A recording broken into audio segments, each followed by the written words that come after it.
buenas tardes a todos. Estamos un día más, un viernes más, a las 7 de la tarde, la hora del veredicto, y hoy hemos juntado a tres prestigiosos penalistas, a tres prestigiosos despachos que están encauzando su lucha contra el coronavirus, cada uno a su manera, algunos presentando querellas contra Fernando Simón, otros ayudando a empresas que pueden entrar ahora en concurso de acreedores y otros también recibiendo las quejas de víctimas por el coronavirus. Les paso a presentar. Empezamos por Eduardo Rodríguez de Bujón, que tiene un conocidísimo despacho, sobre todo especializado en violencia de género y especializado en concurso de acreedores, si no me equivoco mal, ¿no?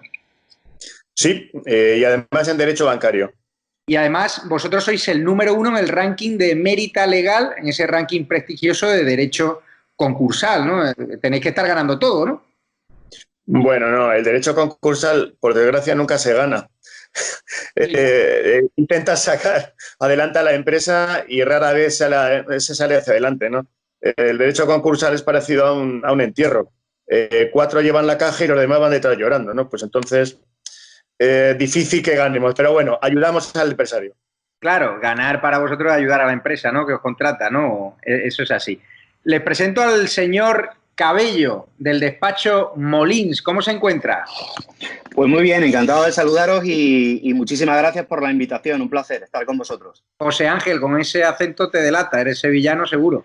Sevillano de pura cepa, afincado en Madrid, pero sevillano. Sevillano de nacimiento, de estudios, de vida y ahora desarrollando mi trabajo aquí en la capital.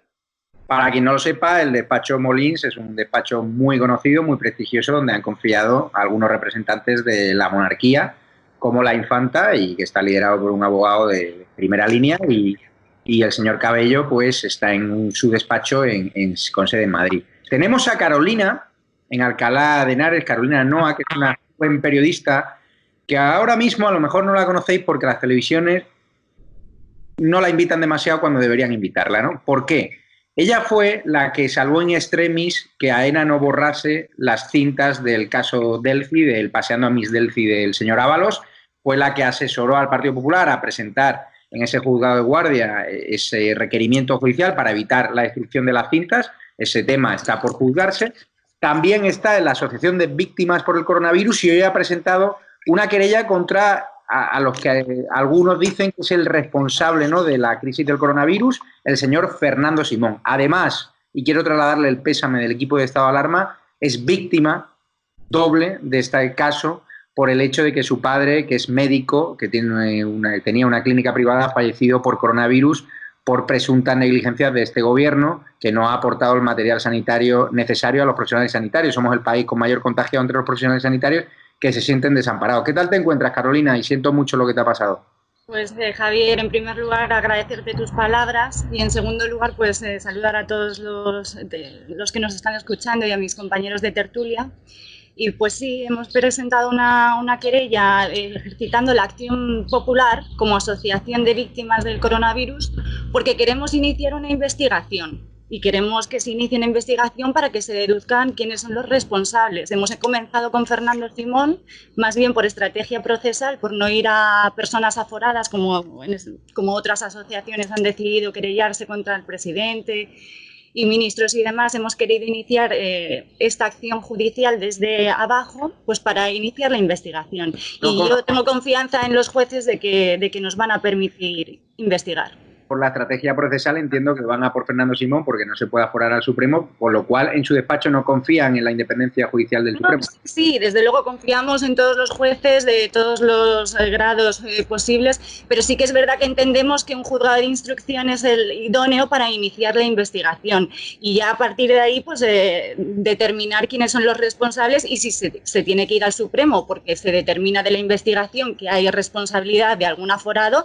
pues que se emita el correspondiente informe del juzgado de instrucción a la Sala Segunda del Tribunal Supremo y efectivamente el Supremo tendrá que pedir el suplicatorio al Congreso para poder ir con... Me sorprende que hay muchos abogados que pasan por esta sección del veredicto y siempre se repite el mismo mensaje de apoyo máximo a los jueces y a fiscales cuando estamos viendo cómo la Fiscalía está en manos del Gobierno, la Fiscalía General. Bueno, a ver, claro, es que nosotros confiamos plenamente en los jueces y en la independencia judicial. Y yo quiero reivindicar desde aquí que sí, que estamos en un Estado de Derecho y que es lo único que nos queda ahora mismo, porque están atacando a todos los estamentos, todas las instituciones están siendo presionadas y quiero reivindicar desde aquí la labor de los magistrados. Está un pelín recurrente ese mensaje, ¿no?, de que hay que apoyar a los jueces fiscales. Yo también los apoyo, pero sí que es evidente que en España la justicia está muy politizada y eso da para otro debate otro día. Pero voy con Eduardo Rodríguez Bujón. ¿Usted cree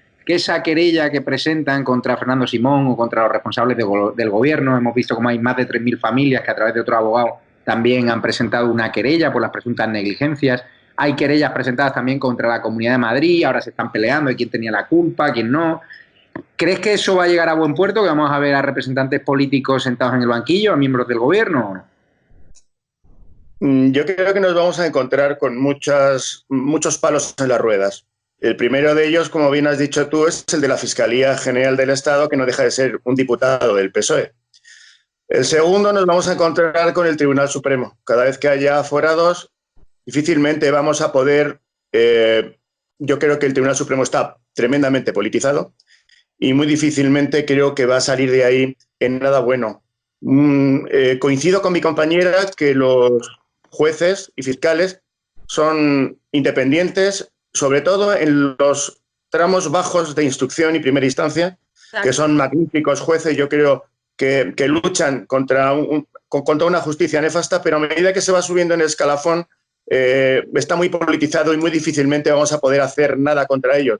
El único caso que tenemos magnífico es el del Tribunal Superior de Justicia de Aragón, que ha demostrado una independencia impresionante, permitiendo una manifestación por el 1 de mayo, admitiendo el recurso de la asociación que la convocaba, y que creo que es un magnífico auto el que ha dictado y digno de leer en estos tiempos, y que sirva de ejemplo al resto de los jueces para que todos sepamos que queda una esperanza en la justicia, como dice mi compañera, y que a medida que va pasando el tiempo también los jueces están sufriendo este ataque que estamos sometidos todos los españoles.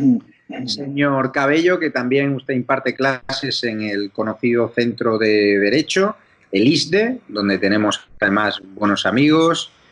Juanjo, Germán, les mando un abrazo desde aquí y que sin duda tienen al mejor profesorado, y así lo dicen todos los rankings de centros de derecho, ¿no? Y de másters de todo tipo, postlaw y tal.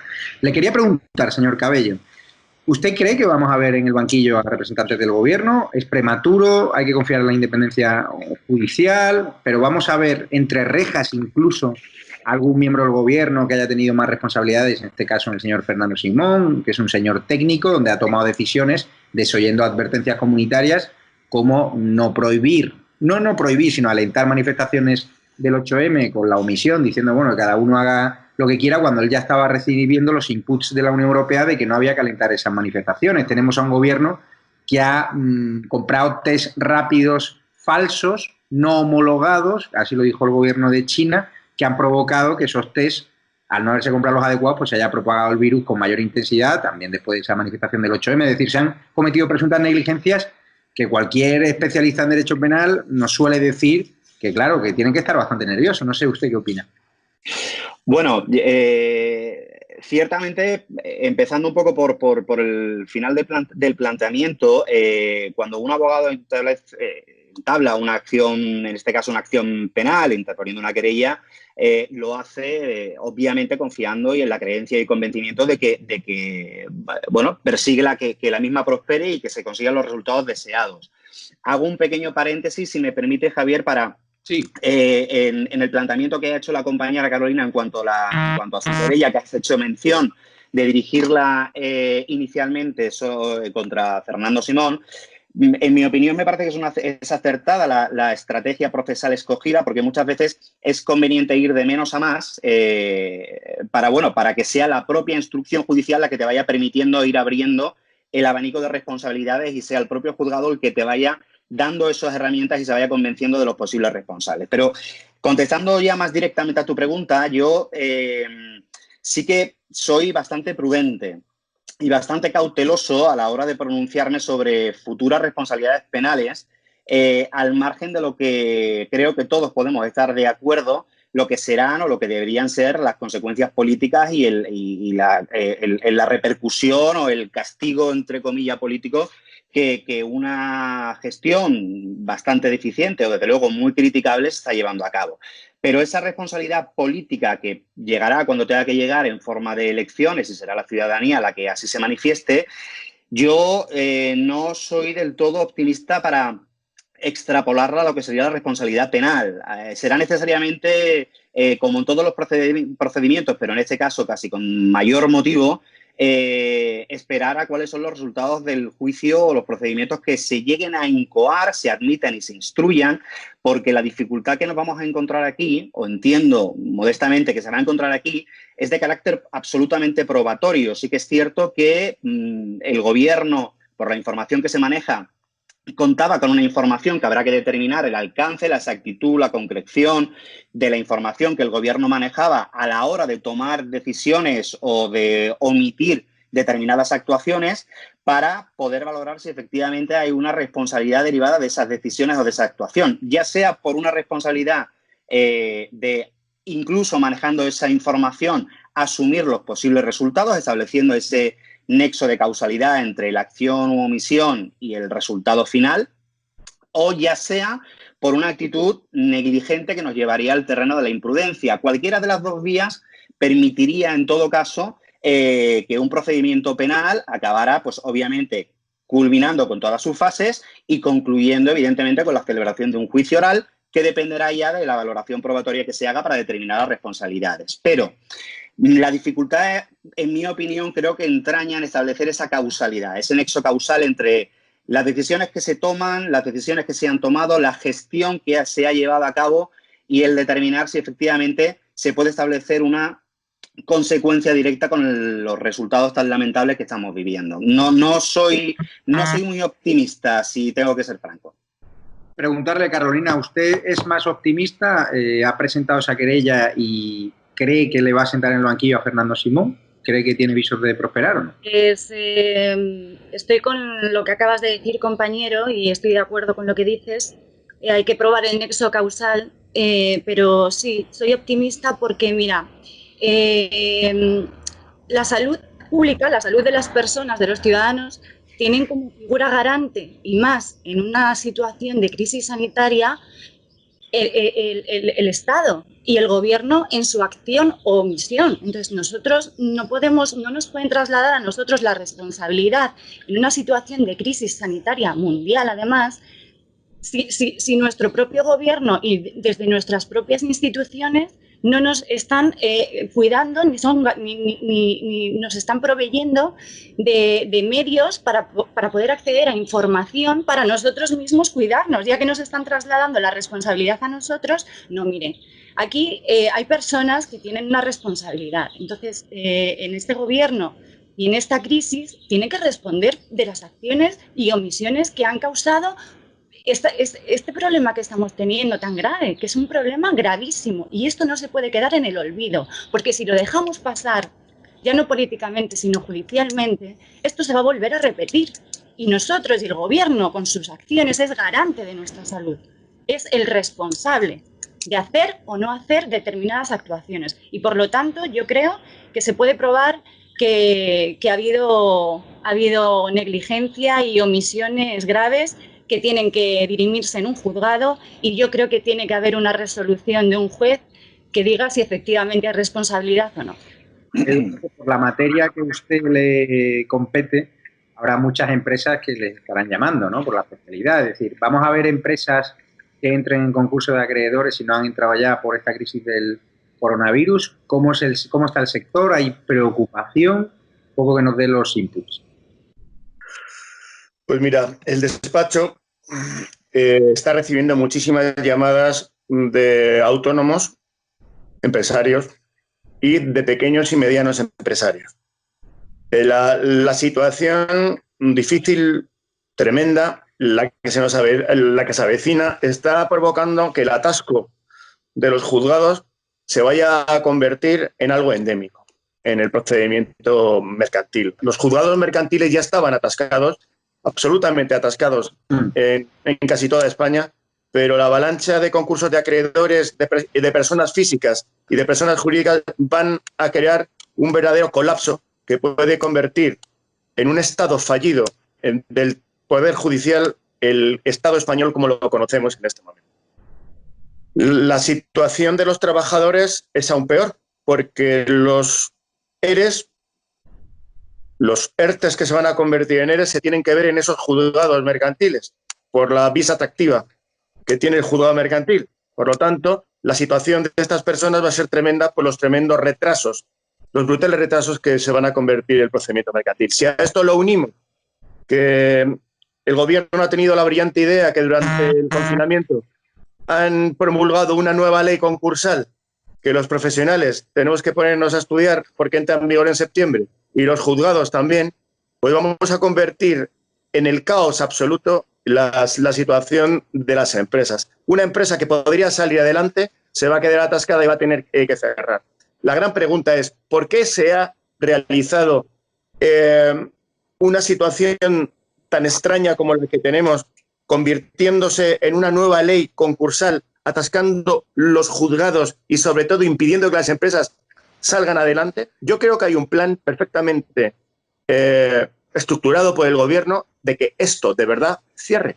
Es decir, van en contra de las empresas, en contra del mercado, en contra de los trabajadores, y yo creo que nos llevan a una economía de colectivización, porque no tiene otro sentido que estén haciendo lo que está sucediendo con España, con un Producto Interior Bruto que puede caer sobre un 20%, con un 20% de empresas que no van a volver a abrir, 200.000 comercios que se prevé que no van a abrir, 1 millón de personas que en el sector textil no van a volver a trabajar porque no les permiten ni realizar las rebajas.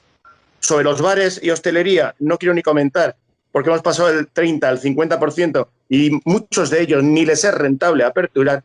En consecuencia, ¿qué están buscando? ¿Están buscando la ruina de España? Esa es la gran pregunta que nos hacemos todos, y sobre todo los empresarios cuando me llaman por teléfono, que más que atenderles tengo que hacer de psicólogo o de psiquiatra, porque su situación es tremendamente desesperada al ver cómo se caen los negocios que durante años han puesto en funcionamiento. Esas empresas que pueden entrar en concurso de acreedores, que están viendo cómo el gobierno está secuestrando la economía de la Comunidad de Madrid, cómo no les deja abrir o les deja abrir a medio gas, esas empresas, esos emprendedores, esos autónomos, esos jóvenes comerciantes, esos hosteleros, pueden demandar al gobierno por ver conculcado su derecho, por ejemplo, a abrir sus negocios, por ese intervencionismo estatal que estamos viendo. Hombre, la acción de responsabilidad patrimonial del Estado nos va a quedar a todos, tanto a los empresarios, a los trabajadores e incluso a todos los procedimientos penales que se pongan en marcha y que no triunfen. A nivel penal se puede emprender la acción patrimonial del Estado posterior. Por supuesto que lo podemos hacer, pero si el atasco mercantil es tremendo, en los juzgados de instrucción va a ser brutal, en los juzgados de lo social no quiero ni pensarlo, no quiero saber los juzgados de contencioso administrativo, en el que el primer procedimiento que se ha instado en contencioso administrativo por parte de un español presentando una reclamación en el Tribunal Supremo se ha inhibido en favor tremendamente del Tribunal Constitucional, sabiendo de antemano que ningún español puede ir directamente al Tribunal Constitucional. Por lo tanto, nos van a echar balones fuera y creo que vamos a tener una situación, como he dicho, Estado fallido en el Poder Judicial. ¿Cómo lo ve usted, señor Cabello? ¿Coincide en el colapso judicial, las responsabilidades patrimoniales derivarse al gobierno?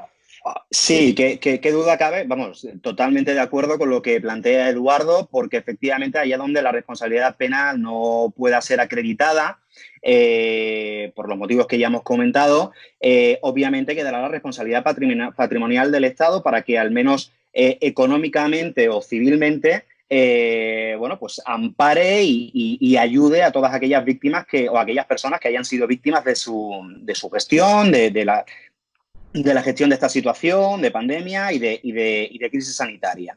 Desde luego que el tema del colapso, la cuestión del colapso judicial, es una cuestión preocupante porque como efectivamente plantea Eduardo, va a afectar a todos los órdenes jurisdiccionales y a todos los que se están viendo afectados por reformas realizadas durante este tiempo, al margen de que se puede discutir la manera en la que se está haciendo la corrección, en la que se puede estar haciendo o no, pero va a provocar un colapso y en la parte que a mí me afecta, o por lo menos la que yo trabajo día a día, que es la penal, porque es la materia a la que se dedica nuestro despacho, nos preocupa ciertamente cuando realmente, pues el otro día lo hablaba con un compañero así en tono, pues ciertamente un poco por aportar un poquito de humor a la situación, cuando los juzgados suban la verja y empiezan a retomar la actividad tan ansiada, esa actividad procesal, que sin perjuicio de que los abogados estamos aquí al pie del cañón trabajando, pero los que, por ejemplo, nos dedicamos a hacer pleitos y a llevar cuestiones judiciales,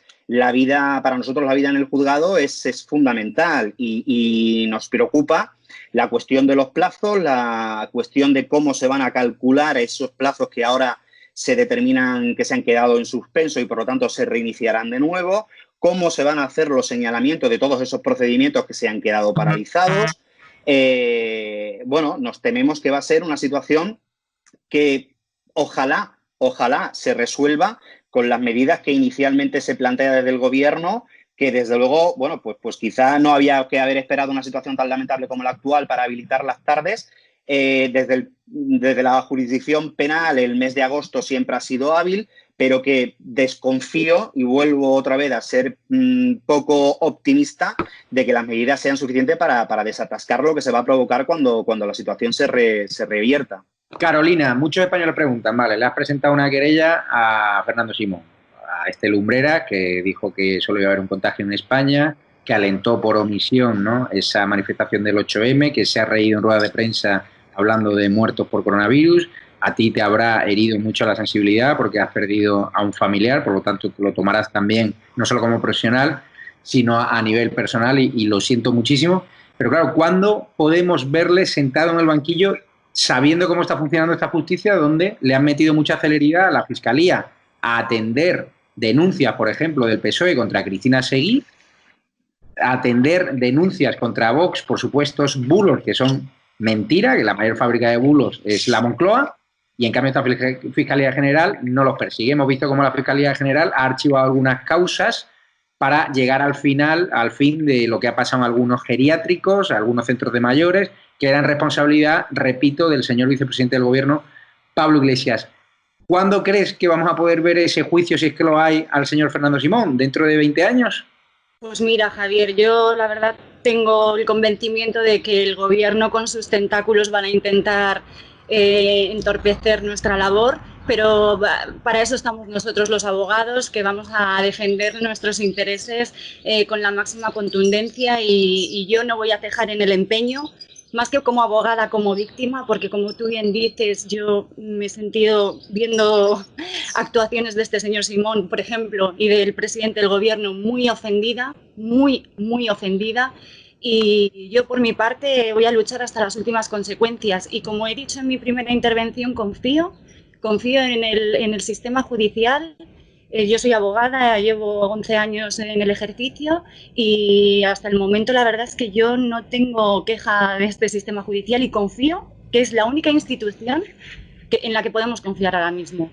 Sí. Eduardo, hay españoles que están viendo cómo les identifican por la calle por llevar la bandera de España, cómo les sancionan, una señora dijo en COPE, por llevar la bandera de España en un vehículo, cómo están tratando Marlaska de usar a la Policía Nacional para que no se puedan producirse ni siquiera manifestaciones en la calle Núñez de Balboa, ni tan siquiera guardando los metros de seguridad.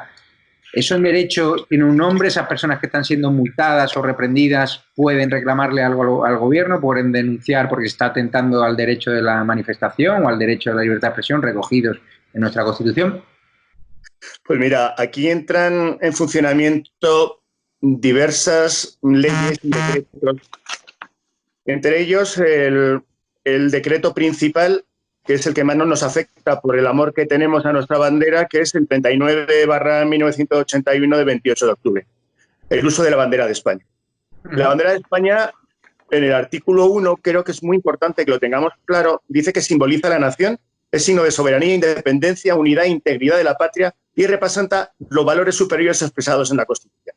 Si esta policía y estos individuos quieren pisar la Constitución, lo primero que tienen que hacer es pisar nuestra bandera, porque así lo dice el artículo primero.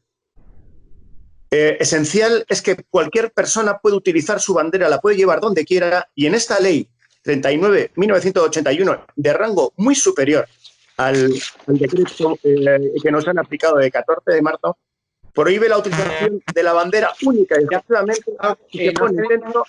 No sé de quién es ese móvil, pero es bastante incómodo, por si lo podéis quitar de la mesa, por favor. Vale, perdona, que te he cortado. Nada. Iba a decir el artículo 8º, que prohíbe la utilización de bandera únicamente si se introducen dentro lemas de partidos políticos. Por lo tanto, cuando un policía nos intenta quitar nuestra bandera, está incumpliendo la ley 39/1981. Pero más aún, nosotros podríamos reclamarle por prevaricación al policía tomando la placa que lleva visible por una razón muy importante. Y creo que debemos de tenerlo en cuenta porque el decreto que están aplicando, el artículo 7 del Real Decreto 463 del 2020, de 14 de marzo, es inconstitucional. Por lo tanto, el policía carece de título jurídico para prohibirme a mí no solo deambular, sino llevar la bandera o incluso hacer una cacerola. Por lo tanto, si el decreto es inconstitucional y la policía carece de título jurídico, en consecuencia, nos han suspendido varios derechos por medio de un decreto que ni el artículo 55 de la Constitución ni la Ley Orgánica 4/1981 prevé. La Policía Nacional no puede suspender ninguna manifestación. Y volvemos a lo mismo, porque el decreto de alarma y la situación de alarma que prevé la Constitución, en modo alguno, prevé limitación alguna del derecho de reunión y de libre manifestación.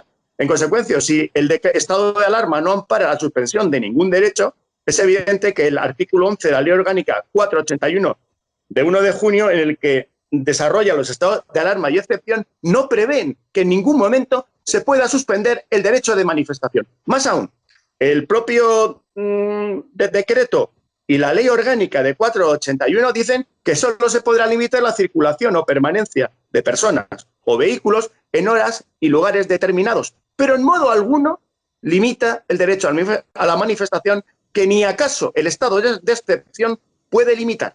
El artículo 22 de esta ley nos dice que será difícil, muy difícil, poder suspender el derecho a la manifestación incluso en estado de excepción. Por lo tanto, le queda a cualquier ciudadano denunciar al policía que le impida circular, que le impida exhibir su bandera y mucho más, que le impida manifestarse.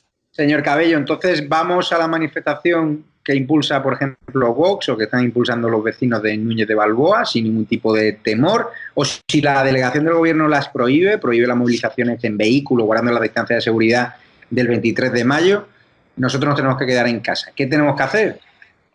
Pues, a ver, en realidad, las consultas que nosotros estamos evacuando, que se producen en estas fechas, dada esta situación relacionada con el ejercicio de derechos fundamentales, como puede ser el derecho de reunión o las consecuencias que podría traer un incumplimiento de ese derecho, nos lleva siempre a contestar y a dar, a partir de una premisa básica que no podemos olvidar y que ningún ciudadano debería olvidar. El estado de alarma no significa ni mucho menos que se puedan vulnerar derechos fundamentales y concretamente en la situación actual de estado de alarma, como ha comentado el compañero, no se suprime, porque no es el vehículo adecuado, ni el derecho de reunión ni el derecho de manifestación. Para eso hay otras figuras que contempla también la Constitución, que no son las acordadas, como es el estado de excepción y de sitio, pero desde luego el estado de alarma tal cual está acordado y vigente a día de hoy puede suponer una limitación en cuanto a la movilidad en los parámetros y con las circunstancias acordadas en el propio decreto que así lo estipula. Es decir, por el mero hecho de estar en la calle una persona fuera de ese rango, de esos requisitos, de esas excepciones establecidas en el Real Decreto que acuerda el estado de alarma, como digo, no lleva implícitamente ni directamente una desobediencia ni la comisión de ningún delito. De cara a ir a la manifestación, Bueno, pues ciertamente es una cuestión delicada porque partiendo de lo que acabo de comentar, no debe haber ninguna limitación. No podemos olvidar que el Tribunal Constitucional en un auto de 30 de abril de ahora del 2020 da prevalencia a lo que es valores como la vida, la salud y la defensa de un sistema de asistencia sanitaria y, por lo tanto, prioriza esa valoración ante lo que sería que podría justificar la limitación de un derecho de reunión, en este caso en relación a una manifestación del 1 de mayo, y, por lo tanto, de asistir a cualquier reunión no prohibida expresamente, porque si se prohibiera expresamente sí que se podrían derivar unas consecuencias y sobre todo tendríamos que ver en base a qué parámetros judiciales o jurídicos se establecería esa suspensión, pero lo importante es estando en horas permitidas por el estado de alarma para poder circular cumpliendo esas medidas de seguridad, de distanciamiento y de permanencia, no debería de haber ninguna limitación para asistir. Yo entiendo, modestamente, que al margen de otras cuestiones que se puedan discutir y debatir y en las que yo, por falta de información, no me veo capacitado para entrar, entiendo que lo que se ha de tender a prevenir son, ya sea en una manifestación en la calle Núñez de Balboa o cualquier otro tipo de concentración, es la acumulación de personas para evitar pues, que se produzcan pues, nuevos contagios o que la situación pues no acabe de empeorar. Carolina, hay otro debate abierto estos días sobre qué tiene que hacer la policía. Los agentes a los cuales nosotros apoyamos están siendo presionados por las delegaciones del gobierno, por órdenes de Marlaska, para reprender a los manifestantes que llevan bandera de España o que están encendiendo la mecha de la rebelión cívica y pacífica que quiere Vox. ¿Qué tienen que hacer estos policías si les dan órdenes ilegales? ¿Pueden demandar, pueden denunciar? ¿Te consta que ya hay algún movimiento por parte de los sindicatos policiales? Porque hemos visto algunas actuaciones de la Policía Nacional, de agentes concretos que han podido cederse, según han criticado algunos, y no me refiero a la del piso de Palma, donde el piso ya ha quedado aclarado por el testimonio del Policía Nacional, que nosotros hemos recogido en estado de alarma, y por el sindicato policial, de que allí se estaba haciendo una fiesta y que el inquilino había autorizado la irrupción de esta Policía Nacional. Pero ¿qué hacer con ese pobre agente, en el sentido pobre, de que al final cobran los duros, están sometidos a una presión enorme y ahora ven cómo empieza a surgir una desafección de parte de la opinión pública española que les defendía y que consideran que ellos son los malos de la película? No, los malos de la película es este gobierno que usa la Policía Nacional para hacer el trabajo sucio, ¿no?, de cortar nuestro derecho a la libertad de expresión. ¿Qué le recomendarías a esos policías que pueden estar recibiendo ahora órdenes como recibían hace nada en Cataluña los Mossos de Escuadra, órdenes ilegales, ¿no? Y hemos visto cómo acabó en los tribunales el señor Trapero.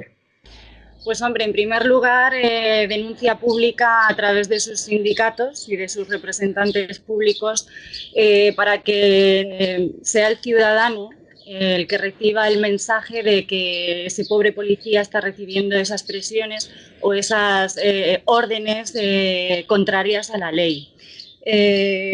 Como tú dices, el policía de a pie pues lo tiene un poco complicado porque es un órgano muy jerárquico que está sometido pues a una jerarquía de superiores que en la cúspide está el ministro del Interior, claro. Entonces imagínense qué problema tienen estos policías, pero lo que no puede ser es que el ciudadano sea el que encima asuma la responsabilidad. Volvemos a lo mismo, al final estamos delegando en el ciudadano la responsabilidad de absolutamente todo, cuando, insisto, no, es desde las instituciones que nos tienen que cuidar, nos tienen que proteger. Y si no confiamos ya ni en la policía, ni es que yo ya no sé qué podemos hacer. Y el pobre policía, pues aparte de la denuncia pública a través de sus sindicatos, pues si le dan una orden contraria a la ley, pues hacer algún tipo de escrito interno y que quede constancia de esa queja de ese policía en concreto, porque claro, es que volvemos a lo mismo. ¿Cómo puede un policía ir en contra de una orden de un superior, cuando al final se va a ver el perjudicado? ¿Tienes algo que apuntar ahí? Quiero discrepar con mi compañero. Ese móvil no se tiene, pero... Mira, yo he sido militar. Sí. Y el Tribunal Supremo hace muy poco, el 28 de marzo de este año, de 2020, ha dictado una magnífica sentencia en la que dice que en democracia no cabe la exención de responsabilidad de militares y guardias civiles por razón de la obediencia debida. Dice el Tribunal Supremo que el sistema legal obliga al no cumplimiento de una orden que constituya delito o infrinja el ordenamiento jurídico. No debe confundirse nunca obediencia jerárquica con obediencia debida. El policía sabe lo que hace, ha hecho una oposición. El guardia civil también. Están perfectamente informados de que no pueden cumplir órdenes absolutamente contrarias a la Constitución y mucho menos que afecten a los derechos fundamentales. Como hemos visto en la magnífica exposición de ese general del Estado Mayor de la Guardia Civil, que se va a hacer viral, que yo la he grabado para mis alumnos, para que vean lo que no tiene que hacer un guardia civil ni un militar, se delató y estaba muy orgulloso de que iba a incumplir la Constitución, que iba a cumplir los derechos e incumplir los derechos españoles, y estaba orgullosísimo y salía con todas sus medallas para decirnos que nos iba a limitar la libertad de prensa, de expresión, de movimiento, de circulación, y nos iban a cortar las redes sociales. Por lo tanto, no vale, mi querida compañera, decir que pobre Guardia Civil. No, saben perfectamente lo que hacen y, como repito, son policías y guardias civiles porque han aprobado una oposición. Siento haberos interrumpido, perdona, pero es que es un tema, el de la libertad es un tema que me pone muy nervioso. Señor Cabello, no sé si usted quiere aportar también su nota discolar. Sí, nada, simplemente por apuntar también, aprovechando la intervención de mis compañeros de tertulia. A ver, yo cuando me refería anteriormente a que es una cuestión delicada, es porque la situación en general ya lo es, no digo nada que no se sepa, obviamente, pero son situaciones en las que se confrontan más que nunca y de una manera absolutamente gráfica y visual, como estamos apreciando día a día, derechos y obligaciones de todos los actuantes. En este caso, yo sí que entiendo o puedo entender que la policía recibe órdenes. También comparto con el compañero que obviamente la policía está capacitada para determinar hasta dónde alcanza la legalidad de esa orden. Y yo no cargo la responsabilidad sobre el ciudadano, pero sí que de cara al posible ejercicio pacífico de un derecho que no está anulado, como puede ser el de reunión, y entiendo que situarse o posicionarse en la calle a una hora permitida, en una zona permitida y manteniendo las medidas de seguridad permitidas, no deberían de llevar a ningún problema, ni a ser objeto de identificación, ni muchísimo menos a ser objeto de ese apercibimiento de sanción administrativa, que si luego queréis comentamos también cuáles pueden acabar en un delito de desobediencia o no, que también tengo mi opinión al respecto. Pero sí que es cierto que es difícil la convivencia del ejercicio del derecho fundamental, de derechos fundamentales en una situación excepcional como la actual. Me gustaría que desarrollase el aspecto del delito de desobediencia, ¿no? Porque habrá muchos españoles sí. de esta sección del veredicto para saber qué hacer, ¿no? Bueno, claro, es que preocupa a la ciudadanía, preocupa el mero hecho de decir, oye, si por alguna circunstancia yo estoy en la calle, la policía me da el alto o me pide la identificación y no cumplo, ya sea con el horario que es permitido para estar en la calle, en la vía pública, o me he excedido de ese kilómetro, yo por ejemplo que saco a pasear a mi hija y cumplo o trato de cumplir esos parámetros de tiempo y distancia, eso de por sí habilita a la policía o permite a la policía denunciarme por un delito de desobediencia. La respuesta es no. Con la ley, con el Código Penal en la mano y con la jurisprudencia de nuestros tribunales, la respuesta es negativa. La policía puede sancionar administrativamente, en virtud de lo que dispone la Ley de Seguridad Ciudadana, pero de ahí a que eso pueda convertirse en una futura condena, en una eventual condena por un delito de desobediencia, hay un trayecto muy largo en el que los abogados tenemos que velar porque se cumplan los requisitos que los propios tribunales establecen para apreciar el delito de desobediencia. Y aquí lo que se está echando en falta en la mayoría de esas sanciones que luego se convierten en atestados policiales que acaban en los juzgados es el requisito principal de una orden expresa y personal dirigida al ciudadano y que esa orden directa y personal y expresa sea desobedecida. Un ejemplo muy claro y muy simple. Yo voy por la calle y me dicen, oiga, usted no puede estar en la calle por la hora que es o por la distancia, y yo me niego a irme. Y se reitera esa petición y se reitera mi negativa. Pues entonces nos estamos entrando ya en el terreno de una desobediencia. Pero la mera presencia sin esa petición personal y sin ese requerimiento personal y directo no puede dar lugar a un delito de desobediencia. Y yo me atrevería a decir, aunque esto será muy interesante también verlo a nivel de la práctica procesal con la que nos encontremos, que no pueden ampararse en el hecho de existir una publicación en el BOE, para que ese conocimiento sea pues general y que solamente eso permita ya el que la policía lleve a cabo un atestado por una desobediencia. Falta el requisito, o faltaría en todo caso el requisito de esa orden expresa y personal para que se pueda desobedecer. Carolina, ya estamos cerrando la tertulia, por si quieres aportar algo, algún aspecto que haya quedado en el tintero o que quieras reivindicar. Pues no, yo, te agradezco mucho la oportunidad que me has dado. Sobre todo, quería mandar un mensaje a las personas que, como yo, están viviendo esta situación de una manera personal muy, muy triste, que si se quieren poner en contacto con mi asociación, en la página web es asociacionvictimascoronavirus.com, y ahí pues se pueden poner en contacto con nosotros. Si quieren hacer un homenaje a sus familiares, lo pueden hacer a través de la página web, y bueno, que sepan que vamos a luchar por que esto no quede en el olvido y para que no se vuelva a repetir. Cuenta con esta bomba por si en algún momento necesitáis recaudar fondos solidarios para apoyar a las víctimas, dado que son las grandes olvidadas de este gobierno del bulo. Ya te despido, Carolina, muchísimas gracias. Le quiero preguntar a Eduardo Rodríguez muy brevemente. Claro, los españoles en teoría somos iguales ante la ley, pero díselo al hostelero de Granada o de la Costa del Sol, que teniendo mejores datos de muertos y contagiados en sus zonas, no pueden abrir sus negocios, a diferencia de lo que hacen en Vizcaya, con peores datos, por una decisión estrictamente política de pagar un peaje político del gobierno al PNV por haberles aguantado la legislatura. ¿Esos comerciantes pueden reclamar también a este gobierno? Porque no tiene sentido, claro. Por supuesto. El momento en que se resuelva la inconstitucionalidad del decreto de 14 de marzo, y si el Tribunal Supremo pone las cosas en su sitio declarándolo en qué partes es inconstitucional o si es totalmente inconstitucional, se quedaría abierta una vía tremenda para todos los españoles para empezar a presentar demandas. En caso de que no, pues y se declare constitucional ese decreto, cabría la responsabilidad patrimonial de cada uno de los españoles, sobre todo granadinos en este caso, que se han visto afectados por un cierre totalmente arbitrario. Como estamos viendo, la ley no es ley, es un simple decreto.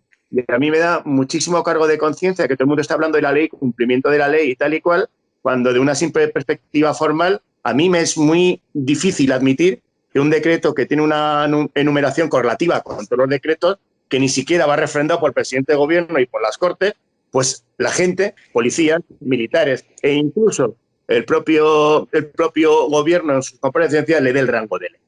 Por lo tanto, ante incumplirse y mancillarse las leyes por parte de ese decreto, a todos los españoles nos queda esa posibilidad de responsabilidad patrimonial del Estado, que nos va a llevar al Estado, que si estaba en bancarrota, pues no te quiero ni contar cómo va a quedar después de pagar todas las reclamaciones, empezando por la que tienen que pagar al padre de mi compañera por su muerte, por una negligencia absoluta, aparte de los delitos que puedan verse. Porque, Carolina, no te he preguntado cómo fue el fallecimiento de tu padre. Sé que es una situación dramática, pero conociéndote lo valiente que eres, seguro que lo vas a explicar muy bien, si te apetece.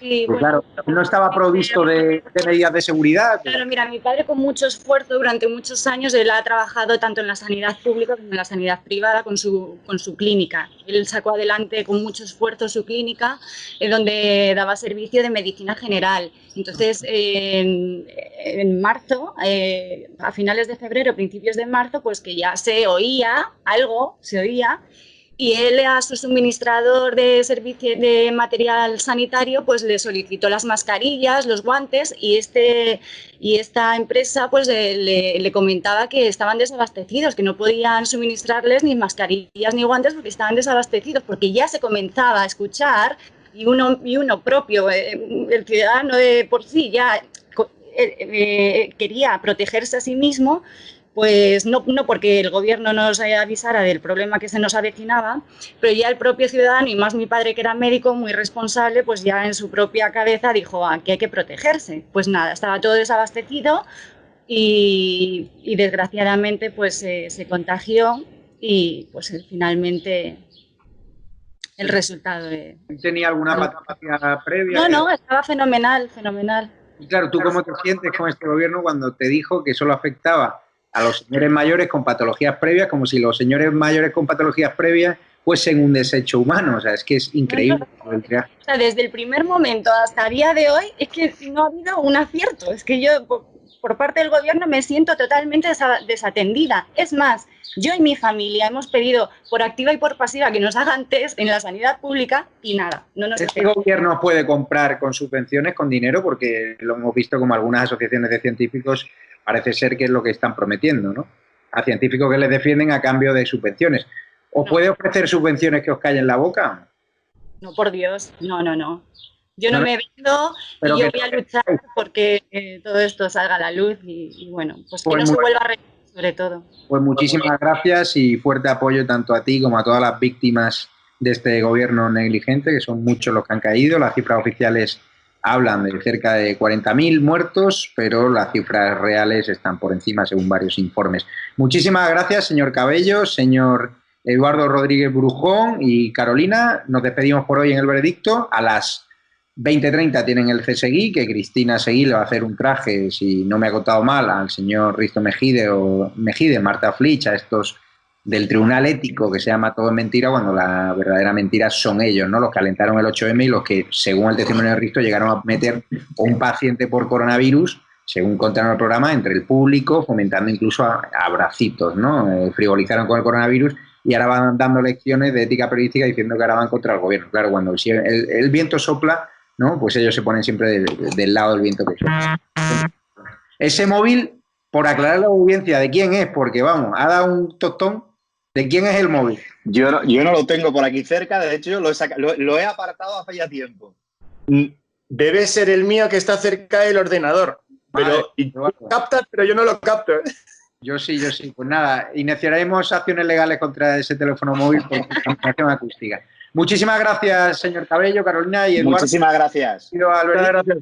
8:30, recuerdo, CSGI, 9:30, entrevista en exclusiva al presidente de Castilla y León, el señor Mayuenco, donde nos va a hablar por qué Soria ha sido la provincia con más número de contagiados y a la vez con más personas inmunes, lo cual le pone ahora una situación, en teoría, de ventaja respecto a otras provincias que no tienen tantas personas inmunes que hayan pasado el coronavirus y que hayan generado anticuerpos. Y a las 12 de la noche, Carles Enric, con su confirmado Moncloa, que os trae alguna bomba exclusiva que os va a hacer temblar y os va a hacer a algunos no conciliar el sueño como deberíais. Un abrazo fuerte a todos y gracias, espectadores de Estado de Alarma, el programa que más crece de YouTube, el programa que te cuenta la verdad y el programa que quiere acabar con el gobierno del bulo. Abrazo fuerte. Gracias, buenas tardes. Adiós.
Como mucho, más allá de algún caso. Le diría que les va la vida. Tenemos un incremento de casos muy significativo. Cada decisión minuto a minuto está siendo la adecuada. No lo puedo explicar. Pueden sentirse protegidos. Esta es la situación que tenemos en la UCI. No conozco el detalle concreto del fármaco. Por referirme a lo que estaba contando. Se tratan de test fiables, homologados. Ya no tiene punto de retorno. La obligación del gobierno es gobernar, y gobernar significa decidir. No dormiría por la noche, junto con el 95% de los ciudadanos de este país, que tampoco se sentirían tranquilos. Dame los telediarios, uno de los 2 telediarios al día.